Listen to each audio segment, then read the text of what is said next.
అన్న నమస్కారం అన్న. నమస్తే. చాలా సంతోషం అన్న.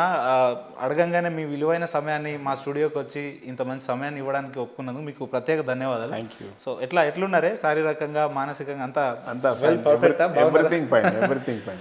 ఓకే. నేను ఇంతసేపు ఎస్సీ ఎస్టీ కమిషన్ మాజీ చైర్మన్ అని చెప్పిన కన్నా ఆ మాట వినగానే మీకు ఏమైనా కొంత ఇబ్బంది అనిపించిందా ఏమన్నా? అట్లేం లేదు, ఎందుకంటే నేను విద్యార్థి దశలో చదువుకున్నప్పుడు అన్న విద్యార్థుల సమస్యలపైన మాట్లాడుతున్నప్పుడు అన్న మనం ఒక కంప్లైంట్ తీసుకొని వెళ్ళినప్పుడు అవతలి వాళ్ళ నుంచి వచ్చేటువంటి రియాక్షన్స్ ఒక్కొక్కడు స్పందిస్తుండే, అధికారులు కొన్ని సందర్భాల్లో స్పందించకపోతుండే. అన్న కానీ నేను ఎస్సీ కమిషన్ చైర్మన్ అయిన తర్వాత అవును కేసీఆర్ గారు ఇచ్చినటువంటి ఒక గొప్ప అవకాశం. అవును సమస్యలు చెప్పుకోవడానికి వచ్చినటువంటి బాధితులు కానివ్వండి, లేకుంటే ప్రజలు అనుకోండి, వచ్చినప్పుడు నాకు ఒక్కసారిగా ఆ పాత రోజులు గుర్తుకొచ్చినాయి.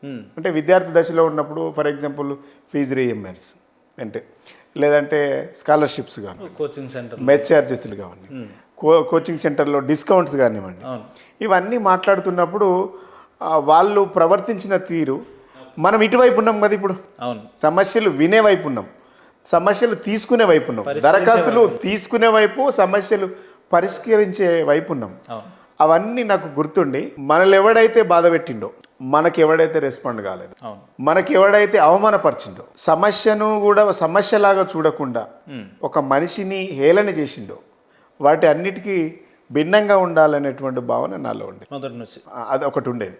ఎందుకనంటే మనం ఆ కింది స్థాయికి వెళ్ళి వచ్చినాం కాబట్టి ప్రజలకు ఏది ఇష్టమో, ప్రజలకు ఏది నచ్చిద్దో అదే చేయాలనేటువంటి భావన కొద్దీ నేను ప్రమాణ స్వీకారం చేసినటువంటి తొలినాళ్ళనే నేను చాలా సందర్భంలో మనం చదువుకున్న రోజులు యూనివర్సిటీలో, నేను నీకంటే ముందు చాలా ముందు కొన్ని ఆఫీసులో పోయినప్పుడు చెప్పులు విడిసి రావాలి, చెప్పులు వేసుకొని లోపలికి రావద్దు అని కొంతమంది కొంత గమ్మత్తుగా రాశారు.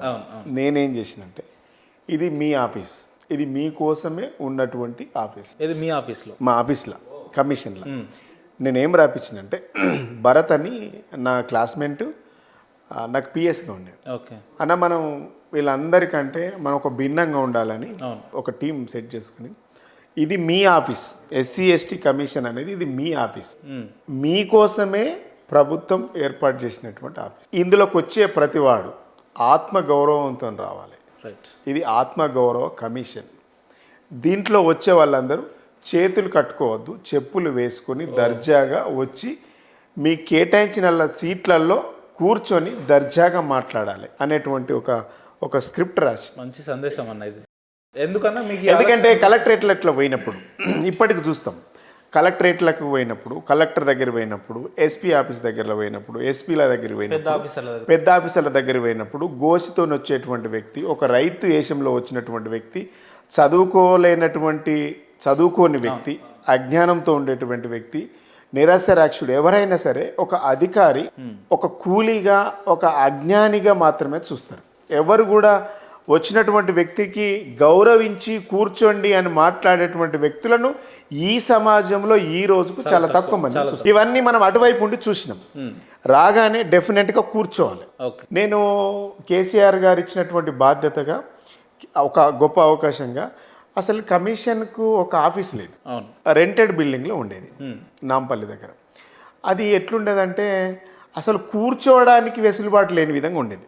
సమైక్య రాష్ట్రం, మినిమం ఫెసిలిటీస్ లేవు, చాలా ఇరుకు, కూర్చోవడానికి కుర్చీలు కూడా బాగుండకపోయేటి. నేను ఇమ్మీడియట్లీ సెక్రటరీ గారు, అప్పుడు బిఆర్ మీనా ఉండేవాడు, సీనియర్ ప్రిన్సిపల్ సెక్రటరీ, సార్ నేను దీంట్లోకి రాను, నేను చెప్పేసిన, నేను మా ఇంటికాడికి వెళ్ళి నేను వర్క్ చేసుకుంటా, మా ఇంటికాడ ఆఫీస్ ఉంది మారడిపల్లిలో, నేను ఎప్పుడైతే సంతకం పెడతానో అప్పటి నుంచే నాకు జీతం ఇవ్వండి అని చెప్పిన. నేను ఎప్పుడైతే సంతకం పెడతానో అప్పటి నుంచే జీతం ఇవ్వండి, నాకు జీతం ముఖ్యం కాదు, ప్రజల సేవే ముఖ్యం. అంటే మీరు ఎప్పుడు సంతకం పెడితే అప్పటి నుంచి మీరు అపాయింట్మెంట్ అయినట్టు అంటే పర్వాలేదు, నేను అపాయింట్మెంట్ అయింది అనుకో, మీరు దానికి ప్రభుత్వం నుంచి వచ్చి పెట్టంటే ఏమైనా ఆనురయం ఉంటే నాకు ఇవ్వకండి, కానీ మా ఇంట్లోకి వెళ్ళి నడిపించుకుంటాం, మా ఇంటి పక్కన ఆఫీస్ ఉంటుంది. ఆ బిల్డింగ్ మార్చాలనేటువంటి అభిప్రాయం ఉండేది. ఎందుకనంటే చూడంగానే విజిబిలిటీ ఉండాలి ప్రజలకు. ఇప్పుడు మీ ఆఫీస్ ఉంది, జనరల్గా ఇలాగ రాగానే ఒక బ్రైట్నెస్ కనబడింది, వైబ్రేషన్. ఒక వైబ్రేషన్ కనబడింది, ఓకే. ఒక అటెన్షన్ కనబడింది, ఒక అట్మాస్ఫియర్ కనబడింది. దీంట్లో ఏంటంటే నీకు ఇది ఎంట్రీతోనే ఒక పాజిటివ్ వైబ్రేషన్స్ ఉంటాయి. అవును. నీవు చేస్తావా చెయ్యవా, ఇంట్లోకి వస్తే పని అవుతుందా కాదా, కానీ వచ్చిన ప్రతి వాడికి ఇంట్లో పని చేస్తారు అన్నటువంటి నమ్మకం కలిగించే విధంగా నీ ఆఫీస్ కనబడ్డది. అవును. నేను కూడా ప్రజల సమస్యలు చెప్పుకోవడానికి వచ్చేటువంటి వ్యక్తులు ఎవరైనా సరే ఈ ఆఫీస్ అట్మాస్ఫియర్ చూస్తే అవును. అరే వీళ్ళు పని చేసే వాళ్ళలాగా ఉన్నారు అనేటువంటి భావన, నమ్మకం కలిగించాలి, భరోసా కలిగించాలి. మరి దానికంటే ప్రభుత్వం ఆర్డరు అవన్నీ ఉంటాయి చైర్మన్ గారు, లాంగ్ ప్రాసెస్ అని నేను మన ఇక్కడ టిఐసిఐసి బిల్డింగ్లో ఓకే. ఏంది బాబుఖాన్కి ఎస్టేట్కి అపోజిట్గా టిఐసిఐసి బిల్డింగ్ ఉంటుంది. నేను కేటీఆర్ గారితో మాట్లాడి, కేసీఆర్ గారి పర్సనల్ సెక్రటరీ రాజశేఖర రెడ్డి గారితో మాట్లాడి, ఇది మీ దాంట్లో 3వ ఫ్లోర్లో ఒక ఫ్లోర్ ఖాళీ ఉంది కమిషన్ కోసం, అదేమో 4,000 5,000 ఎసెప్ట్ ఉంది, అది సరిపోతలేదు, అది పాత బిల్డింగ్, చాలా పురాతనమైనటువంటి బిల్డింగు, కనీసం అందులో కూర్చోలేని పరిస్థితులు ఉంది, మనం ఇంత పెద్దగా చేస్తున్నటువంటి వ్యవస్థకు ప్రజలకు ఒక నమ్మకాన్ని కలిగించాలి అని కేసీఆర్ గారికి మాట్లాడినప్పుడు మంచి బిల్డింగ్ రెంటెడ్కి ఇయ్యండి అనగానే 5,000 ఎసెప్ట్ బిల్డింగ్ నుంచి 12,000 ఎసెప్ట్ బిల్డింగ్కు నేను రెంట్ తీసుకున్నాను. కేసీఆర్ గారి వాళ్ళు ఇచ్చినటువంటి స్ఫూర్తితోని దాదాపుగా 2 కోట్లు రెనోవేషన్ ఖర్చు పెట్టినాను నేను. 2 కోట్లు. మీరు ఎప్పుడైనా వీలుంటే అసెంబ్లీ వైపు వెళ్ళినప్పుడు టిఐసిఐసి బిల్డింగ్లో, ఐడిసి బిల్డింగ్లో 3వ ఫ్లోర్లో ఎస్సీ కమిషన్ ఆఫీస్ చూడండి. ఈరోజు అట్లుందంటే దానికి అంతా 2 కోట్లు పెట్టి 1,90,00,000 రూపాయలు నేను ఎస్టిమేట్ చేపించి, అప్పుడు హరీష్ అన్న ఫైనాన్స్ మినిస్టర్ ఉండే, కేటీఆర్ గారితో మాట్లాడి, కేసీఆర్ గారితో మాట్లాడి, దళిత ఎస్సీ ఎస్టీ వర్గాలకు ఇది ఒక నమ్మకాన్ని కలిగించే విధంగా ఆఫీస్ ఉండాలి సార్. అంటే కేటీఆర్ గారు వచ్చిండ్రు, హరీష్ రావు గారు వచ్చిండ్రు, చాలా మినిస్టర్లు వచ్చిండ్రు. కేటీఆర్ గారు వచ్చి స్వయంగా ప్రగతి భవన్ తర్వాత ఈ ఆఫీస్నే చూస్తున్నాం సీను, చాలా ఇంత బాగా రెనోవేషన్ చేయించినామని కూడా కాంప్లిమెంట్. మీ ఐడియాలజీ ఎందుకు చేయించిందంటే జనరల్గా ఈ వర్గాలు వచ్చేదానికి ఏదో ఉంటుంది అనేటువంటి భావన ఉంటుంది, దానికి భిన్నంగా ఉండాలనేటువంటి ఉద్దేశం కొద్దీ చేపించి వాళ్లకు వచ్చిన ప్రతి వాళ్ళు కూర్చోవాలి, నాతో సమానంగా కూర్చోవాలి, మాట్లాడి సమస్యలను చెప్పి అవి విని వాటి పరిష్కారం కోసం మేము అమలు కోసం ఆదేశాలు ఇవ్వాలి. అది మీ ఎజెండా. అది మా ఎజెండా. అప్పుడు కలిగినటువంటి తృప్తి, ఆ సమస్యలు పరిష్కరించినప్పుడు కలిగినటువంటి తృప్తి, సమస్యల పరిష్కారం కోసం నేను చేసినటువంటి పర్యటనలో కలిగినటువంటి తృప్తి, సంతృప్తి, అసలు జీవితంలో అంతకంటే గొప్ప అవకాశం నాకు ఎన్ని వచ్చినా, అంతకంటే ఇంకో గొప్ప స్థాయి వచ్చినా దాంట్లో కలిగినటువంటి సంతృప్తి, దాంట్లో కలిగినటువంటి తృప్తి ఇంకా కలగదని నేను అనుకుంటాను. అంటే మీ పనితనం ఎట్లుంటుంది అనే దాన్ని మీరు మాట్లాడేదాన్ని బట్టే. ఎగ్జాక్ట్లీ. ఎందుకనంటే నేను ప్యాషన్గా చేసిన, ఒక విద్యార్థి దశ నుంచి సమస్యలు దరఖాస్తులు పట్టుకొని తిరిగే దశ నుంచి దరఖాస్తులు తీసుకునే దశకు చేరుకున్నా కాబట్టి దరఖాస్తు ఇచ్చేటువంటి బాధితుడి వెద ఏందో నాకు తెలుసు కాబట్టి అదంతా విని ఆ సమస్యల పరిష్కరించడంలో నాకు కలిగినటువంటి సంతృప్తి చాలా గొప్పది. కేసీఆర్ గారు చాలా గొప్ప అవకాశం. ఒక్క ఎగ్జాంపుల్, నల్లమల్ల అడవులు లాంటి ప్రాంతాలకు కూడా వెళ్ళి పర్యటించి సెంచుపెంటల్లో ఉండేటువంటి సెంచుల స్థితిగతులను తెలుసుకొని వాళ్ళతో మాట్లాడి నల్లమల్ల అడవుల లాంటి ప్రాంతాలకు వెళ్ళే అవకాశం నాకు తెలంగాణ రాష్ట్ర ప్రభుత్వం కేసీఆర్ గారు కల్పించారు.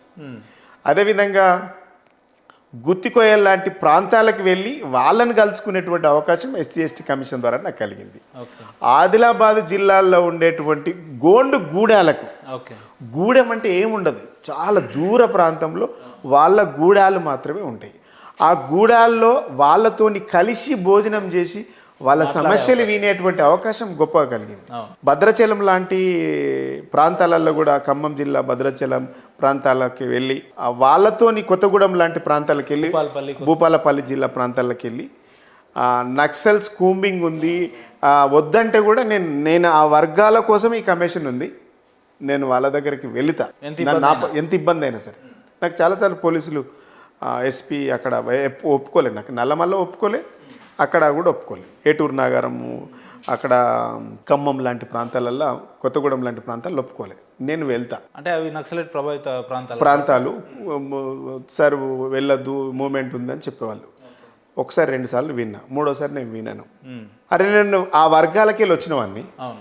ఆ వర్గాల సమస్యలు వినాలనేటువంటి నేను చదువుకుంటున్నప్పటి నుంచి అరే ఇట్లాంటి పరిస్థితులు కూడా ఉంటాయి. పుస్తకాలలో చూస్తాం మనం. గోండుగూడాలు, సెంచుగూడాలు, సెంచుపెంటలు. సెంచుపెంటల గురించి అయితే మనం చిన్నప్పటి నుంచి చదువుకుంటుంటాం పుస్తకాలలో. నాది పిహెచ్డిలా, నాది పీజీలా సోషియాలజీ, పిహెచ్డి సోషియాలజీ. ఓకే. ఇవన్నిటి మీద సోషియాలజీలో చదువుతున్నప్పుడు అరే ఇట్లాంటి ప్రాంతాలని నేను జీవితంలో చూస్తానా, ఏదో ఒక రోజు చూస్తామా, పోతే బాగుండు అనిపించేది. కానీ ఎస్సీ ఎస్టీ కమిషన్ ద్వారా చైర్మన్ ఉండడం వల్ల ఒక పెద్ద అవకాశం, అసలు ఎంత పెద్ద గొప్ప అవకాశం అంటే వాళ్ళ సమస్యలు పరిష్కరిస్తున్నప్పుడు కూడా అంతే గొప్ప ఆనందము, అనుభూతి నా జీవితంలో కలిగింది. ఇక నా జీవితం ధన్యమైపోయింది అనుకున్నా నేను. అంటే అంత గొప్ప ఆపర్చునిటీ. ఎందుకంటే నీకు సెంచు పెంటలకు వెళ్ళాలంటే ఒక మనకు మెయిన్ టౌన్ నుంచి 30, 40, 50 కిలోమీటర్ల దూరము కారు పోనటువంటి పరిస్థితులలో, కనీసం బైకులు కూడా పోవు, సైకిల్. నీకు కంప్లీట్గా దండకారణ్యం కదా. అవును. నీకు అక్కడ వెళ్ళి వాళ్ళతోని మాట్లాడుతున్నప్పుడు వాళ్ళ సమస్యలు ఎమ్మడే పరిష్కరించాలి. మనం ఆదేశాలు ఇచ్చినప్పుడు కలెక్టరు, పోలీస్, ఎస్పీ, అక్కడ ఉన్నటువంటి ఆర్డీఓ వ్యవస్థ, వీళ్ళంతా వెంటనే పని జరిగిపోవడం, కలిగేటువంటి ఆనందం, సంతృప్తి ఇంకెక్కడ కలుగుతుంది? ఒక పేద కుటుంబం నుంచి వచ్చి ఒక నిరుపేద కుటుంబాలకు మనం దగ్గరుండి పని చేస్తున్నాము అని అంటే అసలు ఇక ఏ జీవితంలో ఏం కావాలి చెప్పండి. ఎట్లన్నా ఉద్యమం అప్పుడే ఉవ్వెత్తున ఎగిసి రాష్ట్ర ఏర్పాటైంది. అదే సమయంలో కేసీఆర్ గారు మిమ్మల్ని నమ్మి డాక్టర్ ఎర్రోల్ల శ్రీనివాస్కి ఎస్సీ ఎస్టీ ఇస్తేనే తగిన న్యాయం జరుగుతుందని చెప్పి వారికి ఎట్లా అనిపించింది? అంటే పదవులు అనేకం ఉంటాయి, కార్పొరేషన్లు ఉంటాయి, ఎమ్మెల్సీలు ఉంటాయి, ఇంకా అనేకం ఉంటాయి. కానీ మీకు కమిషన్ చైర్మన్ ఇవ్వాలి అని వారికి అనిపించింది అని అంటే మీలో వారికి ఏం ప్రత్యేకత కనిపించినట్టు? ఇక్కడ చిన్న అంటే నేను కొంచెం ఇంట్రడక్షన్ ఇవ్వాలి. నేను పీజీ చేస్తున్నప్పుడు, యూనివర్సిటీలో పీజీ చేస్తున్నప్పుడు 2004-05లో సోషాలజీ కదా నాకు అదేంది టీచర్ జాబ్ ఇంటర్వ్యూ వచ్చింది, అవకాశం వచ్చింది. ఇంటర్వ్యూ అంటే మెరిట్ లిస్ట్లో నేను పోతే సెలెక్ట్ అవుతా, నేను వెళ్ళిపోతా. అప్పుడు కాంగ్రెస్ గవర్నమెంట్లో ఉన్నాం. హరీష్ అన్న దగ్గరికి వెళ్ళి, అన్న నాకు ఇట్లా ఇంటర్వ్యూ ఇలా లెటర్ వచ్చింది, ఆపర్చునిటీ వచ్చింది, మెరిట్ లిస్ట్లో ఉన్నా, నేను వెళ్తే సెలెక్ట్ అవుతా, ఒక మాట మీకు చెప్పుకోదాం, మీరు మినిస్టర్గా ఉన్నారు, జిల్లా మంత్రి, మరి చెప్పుకోదామని వస్తే జాబు పోతావా అని హరీష్ అన్న కూడా ఒక ఆలోచనలో పడి ఓకే ఆయన సార్ దగ్గర సార్ దగ్గర పోయినప్పుడు ఇట్లా సీన్ ఇట్లా పోతుంటే కేసీఆర్ గారికి నేను చెప్పినప్పుడు ఇట్లా నాకు ఉద్యోగం వచ్చింది, నేను ఒకవేళ సెలెక్ట్ అయితే వెళ్ళిపోతా సార్ అని చెప్పిన. కేసీఆర్ ఒక గొప్ప మాట అన్నాడు, తెలంగాణ ఉద్యమం మొదలైందే నిరుద్యోగుల కోసం, ఉద్యోగ అవకాశాల కోసం. నీలాంటి కొట్లాడేటువంటి ఉద్యమ స్పిరిట్ ఉన్నోడు ఉద్యోగం కోసం పోతే, ఉద్యమ స్ఫూర్తి ఉన్నోడు ఉద్యోగం కోసం పోతే, ఈ ఎవడి కోసం తెలంగాణ, ఎందుకోసం తెలంగాణ? ఉద్యోగం వస్తే, నీకు ఉద్యోగం వస్తే నీవు నీ కుటుంబానికి మాత్రమే పనికొస్తావు. కానీ ఉద్యమంలో పనిచేస్తే 1000 కుటుంబాలకు, 100 కుటుంబాలకు ఒక ఆదర్శంగా నిలబడతావు. నీ ఉద్యోగం తీసుకొని నీ కుటుంబానికి ఉపయోగపడతావా? నీ ఉద్యోగాన్ని వదులుకొని ఉద్యమంలో పనిచేసి నలుగురికి ఆదర్శంగా, యువతకు, నిరుద్యోగులకు ఆదర్శంగా నిలబడతావా? నువ్వే తెలుసుకో. మీరు బిలీవ్ చేయరు. ఆ రోజు నేను దాన్ని వదిలేసిన, నా ఉద్యోగం కోసం చదవడము, గ్రూప్స్ కానీ, ఆ రోజు నేను ఈ ఉద్యోగం చెయ్యొద్దు అని, ఏ ఉద్యోగం చేయొద్దు, ఉద్యమంలో ఉండాలి అనేటువంటి దాంట్లో కంకణం కట్టుకొని కేసీఆర్ గారి అడుగుజాడల్లో 24-25 సంవత్సరాలుగా నడుస్తున్నాము. 25 సంవత్సరాలుగా అక్కడే పీజీ, అక్కడే పిహెచ్డి, అక్కడే డాక్టరేట్. ఒక గొప్ప అవకాశం. అప్పుడు దాంట్లోకి వెళ్ళి 2006-07లో June July operation Duryodhana cinema వచ్చింది. శ్రీకాంత్ పోసాని కృష్ణమురళి తీసినటువంటి పోలీస్ ఆఫీసర్గా ఉంటాడు, తర్వాత పొలిటీషియన్. ఆ సినిమాలో తెలంగాణను కించపరిచే విధంగా కొన్ని అభ్యంతరకరమైనటువంటి విషయాలు ఉంటాయి. నేను, నా ఫ్రెండ్ రమణారావు అని నా ఫ్రెండ్, మిత్రుడు, ఇద్దరం చాలా క్లోజ్ ఫ్రెండ్స్. నాకు అన్ని విషయాలలో బాగా సపోర్ట్గా ఉంటాడు తను. ఓకే. మేమిద్దరం రాత్రి 12 గంటలకు వాకింగ్ చేస్తున్నాం.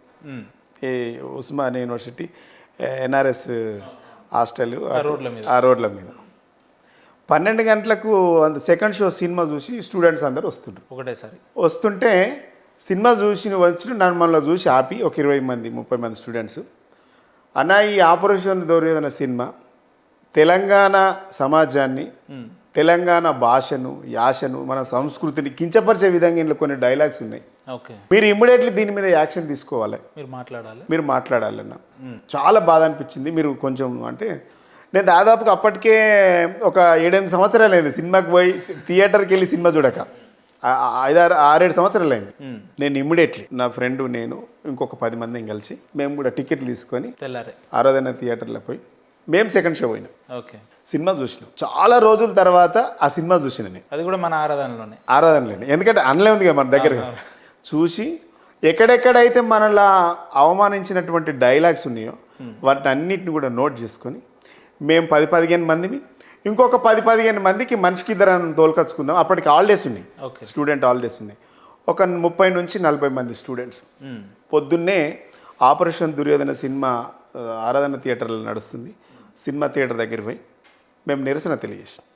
మేము నిరసన తెలియజేస్తే ఇంక ఎట్లుంటే తెలుసు కదా, మనం మాట్లాడుతుంటేనే ఒక ఆయన పోయి ఆ రీల్ గుంజుకొచ్చిండు, రీల్ బాక్స్. మనం కొంతమంది తీసుకుపోయి ఆ కట్అవుట్ తీసుకువచ్చి కాలబెట్టిండ్రు. హంగామా జరిగిపోయింది. క్షణాల లోపల జరిగిపోయింది. జరిగిన తర్వాత మేము ప్రెస్ అడ్రస్ చేసినాం. ఈ తెలంగాణను అవమానించే విధంగా, కించపరిచే విధంగా పదాలు ఉన్నాయి. వెంటనే సెన్సార్ బోర్డు వీటిని తీసేయాలి. బేషరతుగా క్షమాపణ డైరెక్టర్, సినిమా హీరో బేషరతుగా తెలంగాణ సమాజానికి చెప్పాలి, క్షమాపణలు చెప్పాలి. లేదంటే మేము దీన్ని పూర్తి స్థాయిలో కార్యాచరణ ప్రకటిస్తామని చెప్పి మేము అంటున్నామో లేదో సాయంత్రం 4-5 గంటల వరకు అటు ఏంది రామగుండం, అక్కడ వరంగల్, అక్కడ ఇక్కడ గోకుల్ థియేటర్ దగ్గర నిరసన తెలియజేసిండ్రు. సేమ్ మేము చేసిన పని వాళ్ళు చేసి నిరసన మొదలైంది. జ్వాలలే, జ్వాలలు వచ్చినాయి. ఈ శ్రీకాంత్ బొమ్మ, దిష్టి బొమ్మ తలగ పెడుతుంటారు. పోసాని కృష్ణ లాస్ట్కి 7 దాకా వచ్చిందంటే పోసాని కృష్ణ మురళి TV9కి వచ్చి క్షమాపణలు చెప్పేదాకా తీసుకొచ్చింది అదే రోజు. అంటే ఆయన వచ్చి ఏదో చెప్పనీకి పోయింది. TV9కి వచ్చి TV9 కాడ అడ్డుకున్నాం. బేషరతుగా క్షమాపణలు చెప్పాలి. తర్వాత మీకు ఇంకా గుర్తుంది అంటే ఎట్లా మొదలైందని. అయితే పోసాని కృష్ణమురళి క్షమాపణ చెప్పిండు. తర్వాత కొన్ని అభ్యంతరకరమైనటువంటి కొన్ని తీసేసారు. ఆ సినిమా అప్పటి వరకు ఎవరు తెలియదు.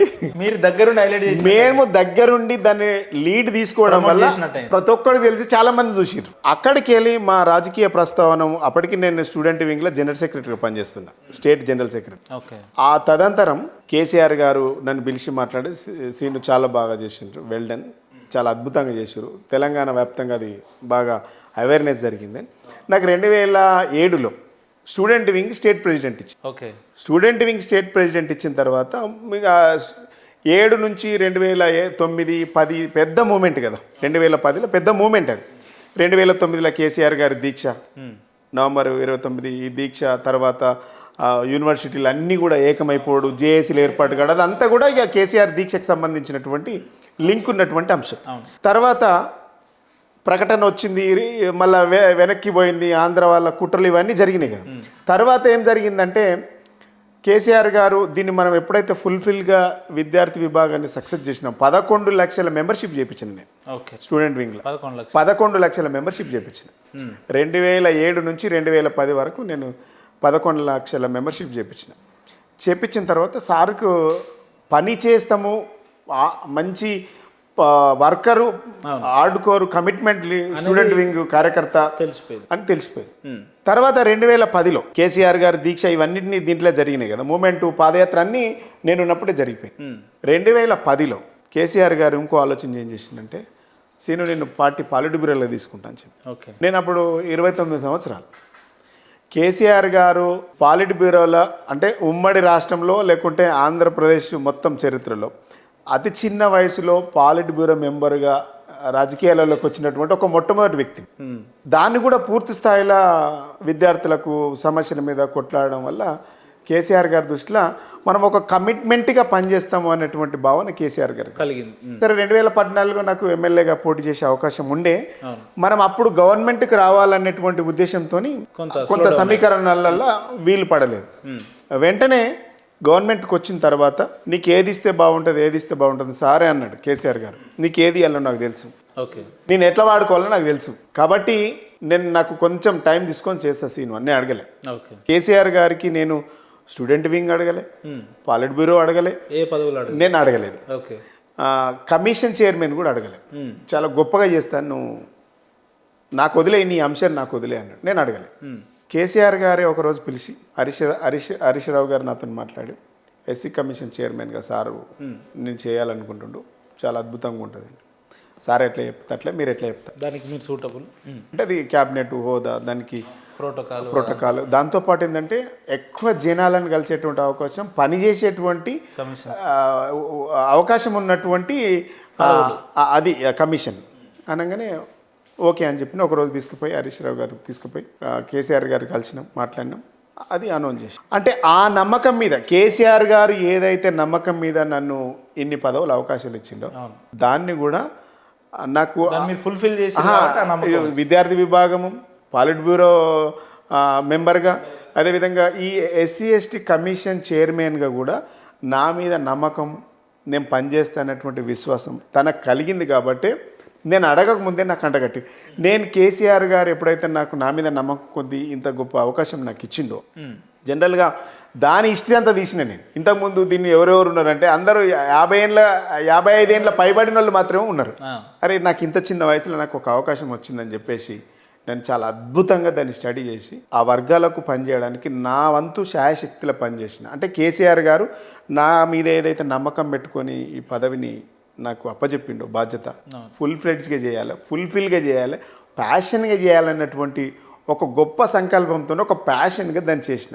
తెలంగాణ అంతా తిరిగిన, రాష్ట్రం అంతా తిరిగి ఎస్సీలు, ఎస్టీలు, తాండాలు, గూడాలు, సెంచుపెంటలు ఇవన్నీ కూడా తిరిగి ఈ వర్గాలకు ఏం చేయాలన్నటువంటి ఒక ప్రతిపాదన ప్రభుత్వాన్ని పెట్టి, అంటే కేసీఆర్ గారు మా మీద ఉన్నటువంటి నమ్మకం అది నాకు గొప్పగా అనిపించి ఈ గొప్ప అవకాశాన్ని పూర్తి స్థాయిలో సద్వినియోగం చేసుకొని ఈ వర్గాలకు పనిచేయాలనేటువంటి ఆలోచన నాకు కలిగి అంత ప్యాషన్గా చేయడం జరిగింది. మీరు కమిషన్ చైర్మన్గా ప్రమాణ స్వీకారం చేసినప్పటి నుండి మీ పదవి కాలం ముగిసేంత వరకు ఈ మధ్యకాలంలో మీకు అత్యంత అంటే నిరుపేద వాళ్ళ సిచ్యువేషన్లు చూసి బాధించిన సందర్భాలు కానీ, అరే ఇది తప్పనిసరిగా మనం చేయాలి లేకపోతే నా పదవికి విలువ లేదనే అంశం ఎప్పుడన్నా, ఆ రకమైన పరిస్థితులు ఎప్పుడన్నా అట్లా చెప్పుకుంటూ పోతే చాలా అంశాలు ఉంటాయి, అసలు చాలా అంశాలు ఉంటాయి. మేము కామారెడ్డి జిల్లా ఒక తాండాకు వెళ్ళినాం. ఆదిలాబాద్ నుంచి మేము ఆ తాండాకు పోవడానికి, కామారెడ్డి దగ్గర ఒక తాండాకు వెళ్ళడానికి రాత్రి 12 అవుతుంది. అక్కడ విషయం ఏంటంటే అక్కడ వాళ్ళకు మినిమం వసతులు లేవు, సమాఖ్య రాష్ట్రంలో మినిమం వసతులు లేవు. అక్కడ వెళ్ళడానికి 12:30 అయింది.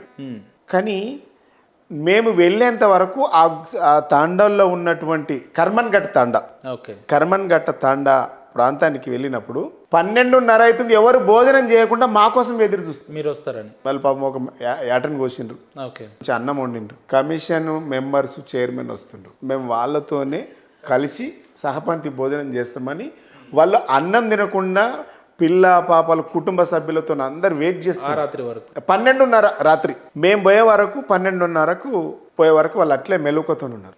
అప్పటికి 12:30 కూడా పోయి కలుద్దాం, మరి భోజనాలు చేయాలి తిందామంటే అప్పటి కూడా వాళ్ళ సాంప్రదాయబద్ధంగా వాళ్ళని రిసీవ్ చేసుకొని సాంప్రదాయబద్ధంగా రిసీవ్ చేసుకొని కూర్చోబెట్టి అందరు భోజనాలు చేసి వాళ్ళ గుడిసెల ముందట, తాండాల మీద గుడిసెల మంచాలు వేస్తే మంచాల మీద పడుకొని పొద్దున కలెక్టరు వాళ్ళకి సంబంధించినట్టు రెవెన్యూ ఆఫీసర్లు అందరిని పిలుచుకొని ఇక్కడ ఏమేమి అవసరం అని నీడు అవన్నిటిని కూడా రివ్యూ చేసుకొని వాళ్ళకి పూర్తి స్థాయిలో అప్పుడే చెప్పడం జరిగింది. రెండవది జనగామ జిల్లా మన స్టేషన్ గన్పూర్ నియోజకవర్గం పిట్టలోనిగూడెం నక్కలోనిగూడెం రెండు ఉంటాయి, అదే నియోజకవర్గం. ఆ తాండాలకు వెళ్ళినప్పుడు, ఆ గూడాలకు వెళ్ళినప్పుడు 85 కుటుంబాలు ఉంటాయి ఒక దగ్గర. ఒక దగ్గరనేమో 72 కుటుంబాలు. వాళ్ళకి ఆధార్ కార్డు లేదు, రేషన్ కార్డు లేదు, ఓటర్ ఐడి లేదు, అసలు వాళ్ళకు క్యాస్ట్ సర్టిఫికేట్ కూడా లేదు, ఎటువంటి గుర్తింపు లేదు. లేదు. ఎందుకు లేదు అని అంటే వాళ్ళు దూరం ఉంటారు, అంటే పట్టణానికి దగ్గర ఉన్నట్టు అనిపిస్తుంది కానీ వాళ్ళు కొంచెం అడవికి దగ్గరలో ఉంటారు. మేము జనగామ జిల్లా కలెక్టరేట్లో రివ్యూకి వెళ్ళినప్పుడు వాళ్ళు వచ్చి నాకు కలుస్తారు. మేము ఇన్ని రోజులే మాకు క్యాస్ట్ సర్టిఫికేట్ లేదు, మా ఏ క్యాస్ట్ గుర్తించట్లేదు, మా క్యాస్ట్ వచ్చేసేమో మేము ఎస్సీకి సంబంధించిన వర్గానికి వస్తాము, మమ్మల్ని ఎవరు గుర్తించట్లేదు, మా క్యాస్ట్ సర్టిఫికేట్ ఇప్పించండి, మీరు తప్ప మాకు ఎవరు చేయలేరు అన్నారు. నేనన్నా ఒక 10 రోజుల్లో మీ దగ్గరకు వస్తాను. వాళ్ళు ఏమన్నారంటే ఇట్లా చాలామంది చెప్పారు సార్, ఎవరు రాలే సార్, మీ మీద కూడా నమ్మకం లేదు, మీరు వస్తారో లేదంటే నేను పని కట్టుకొని 10 రోజుల నాటికి మీ దగ్గర ఉండకపోతే ఇంకెవరి నమ్మకం ఉన్నా. నేను కరెక్ట్ 9వ రోజు పోయినాను. ఓకే, 9వ రోజు పోయి ఒక రోజు ముందే 9వ రోజు పోయి పిట్టలోని కూడా నక్కడలోని కూడా 2 కూర్చొని మొత్తం స్టడీ చేసి రాత్రి 2 అవుతుంది. అక్కడ కూడా వాళ్ళతో భోజనం చేసి 2 అవుతుంది. కరెక్ట్ 2 గంటలకు వర్షం పడుతుంది. రివ్యూ చేసుకున్నాం, తిన్నాం, పడుకున్నాం. మేము ఏ గుడిసెల్లో అయితే నేను పడుకున్నానో ఆ గుడిసె మొత్తం ఉరుస్తుంది, వర్షం వచ్చి పైన వాన పడుతుంటే ఆ గుడిసెలకి వెళ్ళి వాటర్ వచ్చి తడిసిపోతుంది, కిందికి వెళ్ళి గుడిసె ముందుకెళ్ళి మంచం వేసారు, మంచం కిందికి వెళ్ళి నీళ్ళు పోతున్నాయి. ఓకే, అక్కడ అడిషనల్ ఎస్పీ ఏసీపీ గారు ఆర్డీఓ గారు వచ్చి సరే వర్షం పడుతుంది, మీరు ఇబ్బంది అవుతుంది, పోయి పండుకుందాం. అవును, మనం ఒక్కరోజుకే మనం ఇబ్బంది అవుతుంది అనుకుంటుండ్రు కదా, మరి వీళ్ళు ఇన్ని సంవత్సరాల నుంచి ఇదే గుడిసెలు ఉంటుండ్రు, ఇదే జీవన విధానం కొనసాగుతూ ఉంది. మరి వాళ్ళ సమస్యలు మనం పరిష్కరించకపోతే, మనం మాట్లాడకపోతే ఎవరు మాట్లాడాలి వీళ్ళ గురించి? తడుద్దాం ఒక పూట. పాపం అక్కడ ఏసీపీ గారు వాళ్ళందరూ కూడా ఏకీభవించి చివరికి మేము ఆ పక్కనే ఉన్నటువంటి స్కూల్లోకి వెళ్ళినాం. వర్షం ఇక జోరుగా వచ్చింది, బీభత్సంగా వర్షం రావడం వల్ల అనివార్య పరిస్థితులలో ఇక మరిగా మొండిపోవడం ఎందుకనేసి మేము వెళ్ళి అక్కడ పక్కనే ఉన్నటువంటి ఒక స్కూల్ ఉంది, ఆ స్కూల్లో టేబుల్స్ వేసుకుని విద్యార్థులకు టేబుల్స్ ఒక దగ్గరికి వేసి 2 కలిపి 3 కలిపి పడుకున్నాను. తెల్లారి వరకు పడుకుని 5 గంటలకు లేచి 6 గంటల నుంచి కంప్లీట్గా గుడిసె అన్నీ తిరిగి ప్రతి గుడిసె అన్నీ తిరిగి ఒక దగ్గరికి వచ్చి వీళ్ళకి ఏమేం కావాలో అన్నీ నోట్ చేసుకున్నాం. కలెక్టర్ గారు మేమన్నీ నోట్ చేసుకున్నాం. కలెక్టర్ గారు వచ్చింది పొద్దున, అక్కడ అడిషనల్ ఎస్పీ వీళ్ళందరూ కూడా రెవెన్యూ అధికారులు వీళ్ళందరూ వచ్చిండ్రు, అడిషనల్ కలెక్టర్లు వచ్చారు. మంచిగా కింద సాపలేసి కూర్చొని వీళ్ళ సమస్యలన్నీ తెలుసుకొని వాళ్ళతోనే నేను బ్రేక్ఫాస్ట్ చేసిన. కూర్చొని వాళ్ళతోనే బ్రేక్ఫాస్ట్ చేసిన. వాళ్ళతోని కలిసి భోజనం చేస్తున్నప్పుడు వాళ్ళు మాకు ఇన్ని సంవత్సరాలల్లో మా దగ్గరికి గిజంటోళ్ళు ఎప్పుడు రాలేదు, గింతమంది అధికారులు మా దగ్గరికి ఎప్పుడు రాలేదు. వాళ్ళకు ఒక కొత్త సంబరం అయిపోయింది. ఇక మా సమస్యలు పరిష్కరిస్తారు అనేటువంటి దాంట్లోకి వెళ్ళిపోయింది. మొత్తం రాసుకొని 85 ఫ్యామిలీసు 72 ఫ్యామిలీస్ 2 రాసుకొని ఈ 2టికి Aadhaar, ration, ID, voter ID, caste సర్టిఫికెట్లు ఇవి ఎప్పటి వరకు ఇస్తామో కలెక్టర్ గారికి అడిగి, సరే ఇది ఒక 2 నెలల టైం పడుతుంది, 2 నెలలైనా సరే 3 నెలలైనా జాగ్రత్తగా చేసి నాకు 100% పని కావాలని చెప్పారు. పాపం అక్కడ కలెక్టర్ గారు చాలా అద్భుతంగా చేసి 45 రోజులనే ఆయన ఇవన్నీ మ్యాక్సిమం పనులు చేసిండు. రోడ్లు వేసిండు, కొద్దిగా వాటర్ ట్యాంక్ పెట్టిండు, వాళ్ళకు పవర్ కనెక్టివిటీ ఇచ్చిండు, కొంత మ్యాక్సిమం బేసిక్ ఏమేమి ఉన్నాయో అవన్నీ కూడా చేసిండు. చేసి అసలు వాళ్ళకు Aadhaar, ration, voter ID card అనేది కమిషన్ చొరవ ద్వారా వచ్చింది వాళ్ళ. అంటే ఇట్లాంటి సంఘటనలు జీవితంలో అసలు ఏం సాధిస్తూ వస్తాయి అంటే ఇవన్నీ కూడా నా జీవితంలో కమిషన్లో పనిచేసినప్పుడు ఒక గొప్ప అనుభూతినిచ్చినాయి. నేను డాక్యుమెంటరీ కూడా చేసిన, మీరు ఎప్పుడన్నా వీలున్నప్పుడు SC/ST కమిషన్ డాక్యుమెంటరీ కొడితే ఇవన్నీ కూడా ఉంటాయి. ప్రజలు స్వచ్ఛందంగా వాళ్ళే మాకు భూముల తగాదాలు ఉండే ఆ భూములను కూడా మాకు పట్టాలు ఇప్పించిండ్రు వాళ్ళు కమిషన్ ద్వారా.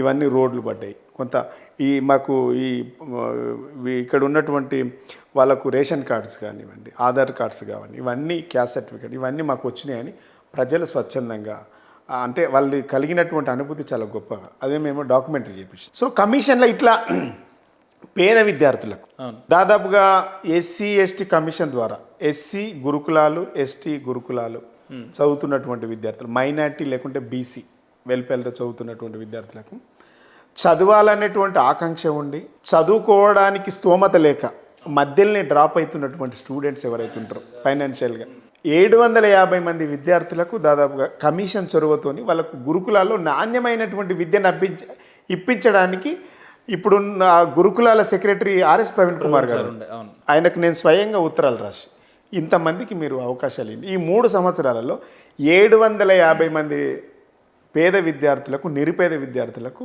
నాణ్యమైనటువంటి గురుకులాల విద్యను అభ్యసించి సీట్లు ఇప్పించిన వాళ్ళు ఒక కొన్ని దశలలో ఇప్పుడు వాళ్ళ కొంతమంది కేసీఆర్ గారు అన్న గురుకులాల విద్యార్థులకు బాగా ప్రయారిటీ ఎగ్జాక్ట్లీ అప్పుడు గురుకులాల్లో అంటే చాలా అద్భుతం, సీట్ రావడం దొరకడం కష్టం. నేను ఎందుకనంటే ఒకటి ఎడ్యుకేషన్, 2 హెల్త్, ఈ 2 నా జీవితంలో ఒక 2 మర్చిపోని సంఘటనలు. నేను 10th క్లాస్ 9th వరకు హాస్టల్లో ఉన్నా, అది రెసిడెన్షియల్ హాస్టల్లో, రెసిడెన్షియల్ స్కూల్ చదువుకున్నా. 10th క్లాస్ మా ఊరు దగ్గర చదువుకున్నా. 10th క్లాస్ సీటు అసలు ఎన్ని కష్టాలు పడి తెచ్చుకున్నాను అని అంటే అంత కష్టాలు పడ్డా 10th క్లాస్ కోసం. ఎందుకోసం అంటే నాకు ఆగస్ట్ 1st వీక్లో అడ్మిషన్ దొరికింది. అప్పటికి 2-3 నెలలు అయిపోయింది. నీకు చాలా చాప్టర్లు అయిపోయినాయి, సగం చాప్టర్లు అయిపోయినాయి. నేను చదువుకున్నటువంటి హాస్టల్లో మా బ్యాచ్మెంట్లు అందరూ వెళ్ళిపోయినారు, ఎవరు ఎక్కడోళ్ళు అక్కడ వెళ్ళిపోయినారు. నేను కొంతమంది మిగిలిన, నేను కూడా ఉండొద్దని ఫిక్స్ అయినా. మా ఊరికి దగ్గరలో ఒక హై స్కూల్ ఉంటే దాంట్లో సీటు తీసుకోవాలంటే ఆగస్ట్ 1st వీక్ వరకు కూడా నాకు సీటు దొరకలే. అసలు ఇక కల్వరానోళ్ళని కలిసినాము, పట్టరానోళ్ళని పట్టుకొని ప్రయత్నం చేసినా కూడా లేవు. చివరికి అక్కడ ప్రిన్సిపాల్ వాళ్ళలోకి కన్విన్స్ చేయంగా, కొంత పైరేవ్ చేయంగా సీట్ వచ్చింది. నాకు అనిపించింది మనము గింత ఇబ్బంది పడితే ఒక సీటు దొరకకపోయా అనేది నా మనసులో ఉండిపోయింది. రెండవది మా పెద్దమ్మ బిడ్డ కొడుకు, మా అక్క కొడుకు హాస్పిటల్స్ కోసం 2004లో గాంధీ హాస్పిటల్లో జాయిన్ చేపిస్తే నా 72 గంటలు కోమాలో ఉన్నాడు. 72 గంటలు కోమాలో ఉండి నాణ్యమైనటువంటి వైద్యం అందించాలని ఎవరిని అడగలను వాళ్ళు అడిగినాం. ఎంతమంది హెల్ప్, ఎవరు సాయం చేయలే. అప్పుడు ఉండేటువంటి సర్కారు దవాఖానల పరిస్థితి తెలుసు మీకు. అప్పుడు గంతేగా వస్తా చేస్తారు పో, నీకు ఊకే ఏం పైరు, ఇట్లా చాలామంది లీడర్ల దగ్గర కలిసిన ఎవరు కూడా సాయం చేయరు. నా జీవితంలో అనుకున్నాను నేను, ఒకటి ఎడ్యుకేషన్లో ఎవడన్నా సీట్ అడిగి తిప్పియాలి, ఎవడన్నా హెల్త్ కోసం సాయానికి వస్తే తప్పకుండా సాయం చేయాలి. మా అక్క కొడుకు 72 గంటలు ఐసీయూలో పెట్టి కోమాలో ఉన్న తర్వాత చనిపోయింది అని అనౌన్స్ చేసిండ్రు. ఆ బాధ నాకు ఇప్పటికీ మెలుగుంది. ఒకటి, నేను హై స్కూల్లో చదువుకున్నప్పుడు హై స్కూల్లో సీటు కోసం దాదాపు 2 నెలలు ప్రయత్నం చేస్తే చివరగా అనివార్య కారణాల వల్ల ఇక కాళ్ళ వేళ్ళ పడి ఫైరవ్ చేసుకొని నేను 10th క్లాస్ సీటు మా పక్కన ఉండేటువంటి విలేజ్లో సాధించుకోవడం నాకు 2 నెలలు పట్టింది. కాబట్టి నాకు ఇప్పటికీ ఎవరైనా హెల్త్ కోసం వచ్చినా, ఎడ్యుకేషన్ కోసం వచ్చినా తప్పకుండా అదే పనిగా పనిచేయడానికి నేను చాలా ప్యాషన్గా పనిచేస్తాను. నాకు నా ఫోన్ నంబర్ చాలామంది దగ్గర ఉంటుంది. ఎవరో ఫోన్ చేస్తే కూడా వాళ్ళ డీటెయిల్స్ తీసుకొని నేను సాయం చేసి పెడతా. ఏది ఎవరైనా స్కూల్లో కానీ కాలేజీలో కానీ అడ్మిషన్ ఎవరైనా సరే, అది పేరు తెలియకపోని నేను తెలిసి నా కోసం ఫోన్ చేస్తుంది వాళ్ళ కోసం పనిచేయాలన్నటువంటి తాపత్రయం నాకు, నేనెంత బాధపడ్డానో నాలాంటి బాధ ఇంకోడు ఎవడు పడొద్దు అనేసి నేను వాళ్ళకి పనిచేసి పెడతా. 2, హాస్పిటల్స్ కోసం ఎవరైతే వస్తారో వాళ్ళ కోసం మా అక్కకు జరిగినటువంటి సంఘటన బాధ ఇంకొకరి కలగొద్దనేసి ఈ హాస్పిటల్స్ కూడా నేను తప్పకుండా, ఈ 2 నా జీవితంలో. కాబట్టి 750 మందికి సీట్ ఇచ్చే అవకాశం నేను ఒక ప్యాషన్గా నేను దాన్ని తీసుకొని, నాకు జరిగినటువంటి ఇబ్బందులు ఏందో తీసుకొని పనిచేసిన 750 మందికి సీట్లు ఇప్పించిన. హాస్పిటల్స్లో కూడా ఎవరు వచ్చినా ఒక టెక్స్ట్, ఒక మెసేజ్, అది ఎవరైనా సరే అడ్మిషన్ నుంచి హెల్త్ కేర్ వరకు చివరకు డిస్కౌంట్ వరకు ఎవరైనా మెసేజ్ చేస్తే కూడా వాళ్ళ ఊరు పేరు తెలియకున్నా సరే వాట్సాప్లో ఒక మెసేజ్, ఆ బిల్ ఇస్తే కూడా నా శాయశక్తిలో నేను తర్వాత హెల్త్ కార్పొరేషన్గా కూడా పనిచేసిన, TSMADCగా పనిచేసిన. దాంట్లో కూడా సెకండ్ టైం వీలైనంత మట్టుకు నేను ప్రభుత్వంలో ఇప్పటికి కూడా ఎవరైనా అడ్మిషన్ అయినా మన శాయశక్తిలో పనిచేస్తాం. తెలిసిన వాళ్ళు ఉంటారు, ప్రయత్నం చేయడం తప్పు కాదు. అవుతుందా కాదా వేరే విషయం. కొంతనన్నా సార్ లాస్ట్ 10% కూడా డిస్కౌంట్ అడుగుతాను నేను. ఎందుకంటే వాడు ఇబ్బంది చదువు అని నేను ఆ రోజు ఆగిపోయి ఉంటే నేను ఇక్కడ మాట్లాడేటువంటి కాదు. ఇలా మా అక్క కొడుకు చనిపోయింది కాబట్టి ఆ బాధ తెలుసు కాబట్టి నేను ప్రతి ఒక్కరికి హెల్త్ విషయంలో ప్రతి ఒక్కరికి సాయం చేయాలి అనేటువంటి భావన ఉంటుంది. నేను కమిషన్లో ఉన్నప్పుడు ఇట్లా హెల్త్ కానీ ఎడ్యుకేషన్ కానివ్వండి, revenue issues, police issues address చేసినప్పుడు వాళ్ళకి పనులు అయిపోయి ఉంటాయి.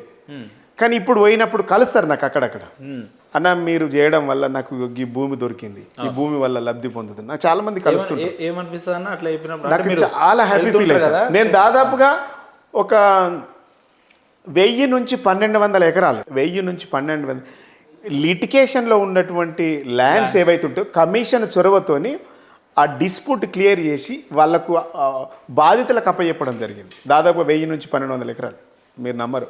ఓకే, అంటే ప్రభుత్వము చొరవ తీసుకొని, కమిషన్ చొరవ తీసుకొని డిస్ప్యూట్ ల్యాండ్స్, కబ్జా ల్యాండ్స్ ఏవైతున్నాయో ఈ బాధితులకు ఇప్పించడం ఆ గొప్ప అనుభూతి. నాకు అప్పుడప్పుడు చాలా సందర్భాల్లో పోయినప్పుడు నన్ను అడుగుతుంటారు, అన్న నీ వల్ల మాకు మా ల్యాండ్ మాకు వచ్చింది, మీ వల్ల మాకు సాయం పొందినాం. ఇంకో విషయము, ఒక అతను లవ్ మ్యారేజ్ చేసుకుంటాడు, ప్రేమ వివాహం చేసుకొని వదిలేసి ఎందుకు వదిలేస్తారంటే ఆమెనేమో ఎస్సీ, ఈయననేమో బీసీ.